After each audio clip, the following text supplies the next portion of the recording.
আমাদের এই সরকার 14ই জানুয়ারি 11ই জানুয়ারি শপথের পরের থেকে এখন পর্যন্ত দেখেন তাহলে আমদানিকৃত আমাদের যে দুটি পণ্য আছে চিনি এবং তেল দুটোই কিন্তু একেবারে ভারসাম্য অবস্থায় আছে এবং গত বছরের তুলনায় কম আছে। এখন এই মুহূর্তে ভোজ্য তেলের দাম সর্বোচ্চ দাম 163 টাকা এবং খোলা বাজারে ভোজ্য তেলের দাম 150 টাকারও নিচে, চিনির দাম 140 টাকা এবং রমজান থেকে এখন পর্যন্ত ধারাবাহিকভাবে এটা আছে।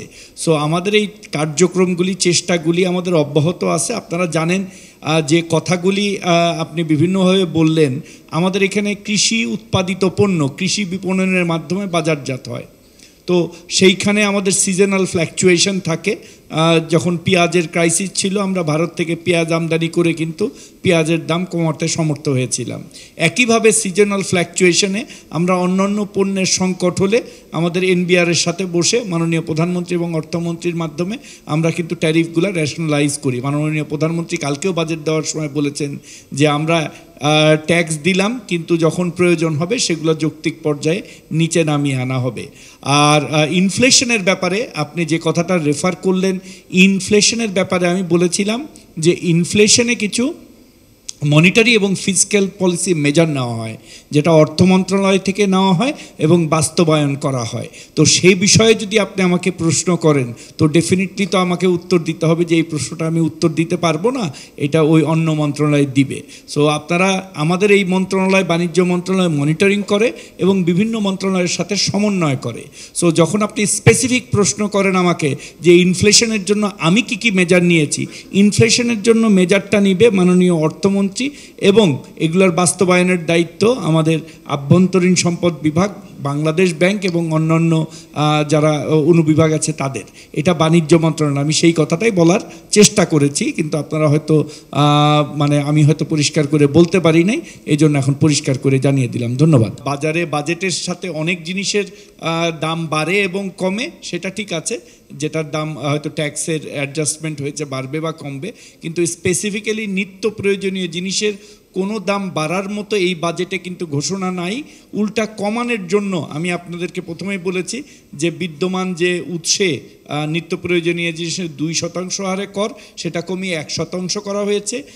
দুধের ব্যাপারে গুঁড়ো দুধের আমদানিতে যেটা বাচ্চাদের বেবি ফুড সেটাই যৌক্তিক পর্যায়ে কমিয়ে আনা হয়েছে এবং আমরা এটাও বলেছি যে সিজনাল পর্যায়ে যে ইয়েগুলি আছে, ভ্যারিয়েশনগুলি আছে যে সিজনের পরে, সেগুলো আমরা যৌক্তিক পর্যায়ে কমিয়ে আনবো। আর আপনারা যদি দেখেন যে অনেকগুলি পণ্যের 10টি পণ্যের উপরে আরোপিত মিনিমাম ভ্যালু প্রত্যাহার করা হয়েছে, 10টি পণ্যের শুল্ক হ্রাস করা হয়েছে, 19টি পণ্যের সম্পূরক মূল্য প্রত্যাহার করা হয়েছে, 172টি পণ্যের সম্পূরক শুল্ক হ্রাস করা হয়েছে।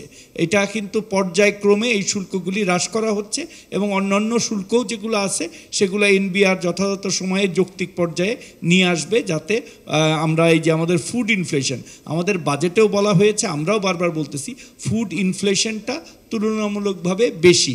এর অনেকগুলি কারণ আছে, আপনারাও জানেন যে ইউক্রেন রাশিয়ার যুদ্ধ এবং বহির্বিশ্বে জিনিসপত্রের দাম বেড়ে যাওয়া।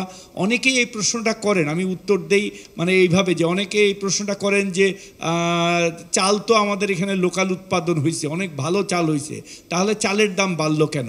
অনেকে এই জিনিসটা খেয়াল করেন না যে বাজারে যখন মানুষ ধান নিয়ে যায়, ধান বিক্রি করে কিন্তু সে তেল কিনে, সে জানে যে তার 1 লিটার তেল কিনতে হবে, সে কিন্তু ওইভাবে রেশনালাইজ করে তার ধানের দামটা নিজ উদ্যোগেই বাড়িয়ে নেয়। আমাদের কৃষকরাও কিন্তু স্মার্ট। সো এই জন্য আমাদের যেসব লোকাল উৎপাদিত পণ্য যখন অন্যান্য আমদানিকৃত উৎপাদিত পণ্যের দাম বেড়ে যায়, অটোমেটিক্যালি বাজারে তারাও এটাকে রেশনালাইজ করে বাটারের যে সিস্টেমের মতো, তার কারণ সে জানে যে তার 1 লিটার তেল নিতে হবে, সে ওই রেশনাল অনুযায়ী সবজির দামও বাড়ায় দেয় এবং উৎপাদিত পণ্যের দামও বাড়ায় দেয়, যার ফলে এটার মার্কেটে রিফ্লেকশন বেশি হয়। এই জন্য আমরা চেষ্টা করছি যে বাড়াইতে বাধ্য হয়। তো এই জন্য আমরা চেষ্টা করছি যে এগুলো যেন আরও কমায় আনা যায়, আরও অনেকগুলো উদ্যোগ নেওয়া হবে। সব কিন্তু বাজেটে রিফ্লেক্ট হয় না, বিকজ বাজেটে যেটা হয় ট্যাক্স দেওয়া হয়, পরেও কিন্তু এর আগেও আপনারা দেখেছেন যে রমজানের আগে আমরা কিন্তু ট্যাক্স কমিয়ে দিয়েছি হাই ট্যাক্স থেকে। সো হাই ট্যাক্স থেকে লো ট্যাক্স করা যায়, লো ট্যাক্স থেকে কিন্তু budget during the period high tax করা যায় না, যার ফলে যে ট্যাক্সটা আছে প্রয়োজনে আমরা লিন সিজনে বা যে সিজনগুলোতে আমাদের নিত্য প্রয়োজনীয় জিনিসের অ্যাভেলেবিলিটি থাকবে না, তখন কিন্তু আমরা এটা নোটিফিকেশন জারির মাধ্যমে কমিয়ে আনতে পারবো।